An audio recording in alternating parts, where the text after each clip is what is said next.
Hello बच्चों, आइए इस प्रश्न को समझते हैं। निम्न में से कौन से कारण रूमेटाइड आर्थराइटिस के हैं? सही विकल्प चुनें। 1. स्व कोशिकाओं से रोग जनकों या बाह्य रोगाणु को विभेदित करने की क्षमता बढ़ जाती है। 2. शरीर स्व कोशिकाओं पर आक्रमण करता है। 3. शरीर में अधिक एंटीबॉडीज उत्पन्न होती हैं। 4. स्व कोशिकाओं से पैथोजेंस या बाह्य अणुओं को विभेदित करने की क्षमता समाप्त हो जाती है।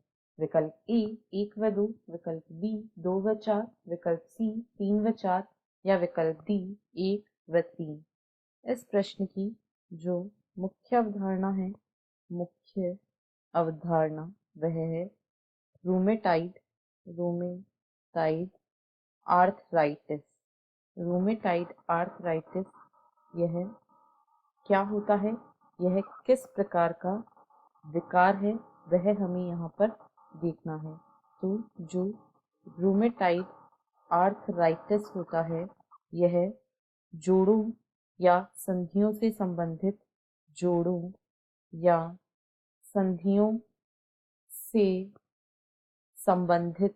एक स्व प्रतिरक्षा विकार होता है।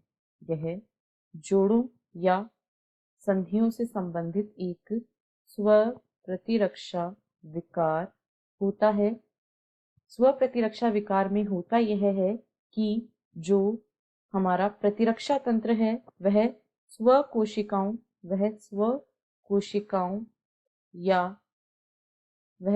कोशिकाओं एवं बाह्य अणुओं में विभेद नहीं कर पाता है। बाह्य अणुओं में विभेद करने की जो क्षमता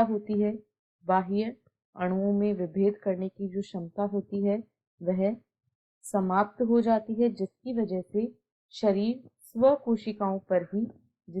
से शरीर अपनी खुद की कोशिकाओं यानी स्व कोशिकाओं पर ही आक्रमण करने लगता है और उन्हें नष्ट करने लगता है। इसे ही स्व प्रतिरक्षा विकार कहा जाता है और रूमेटाइड आर्थराइटिस इसका एक उदाहरण है। इसके अलावा यदि हम बात करें तो रूमेटाइड आर्थराइटिस या मायस्थेनिया ग्रेविस भी इस प्रकार का एक विकार होता है। यह पेशियों से संबंधित एक स्व प्रतिरक्षा विकार है। अब यदि हम दिए गए कथनों को देखें तो एक में कहा गया है स्व कोशिकाओं से रोग जनकों या बाह्य अणुओं को विभेदित करने की क्षमता बढ़ जाती है, तो यह गलत है, ऐसा नहीं होता है, बल्कि यहाँ पर क्षमता समाप्त हो जाती है।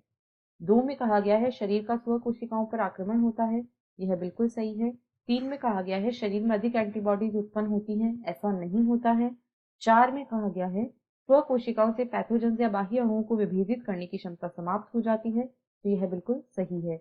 यानी 1 और 3 गलत हैं, जबकि 2 व 4 कथन सही है और इसीलिए विकल्प बी 2 व 4 इस प्रश्न का सही उत्तर है। आशा है आपको प्रश्न समझ आया होगा। धन्यवाद।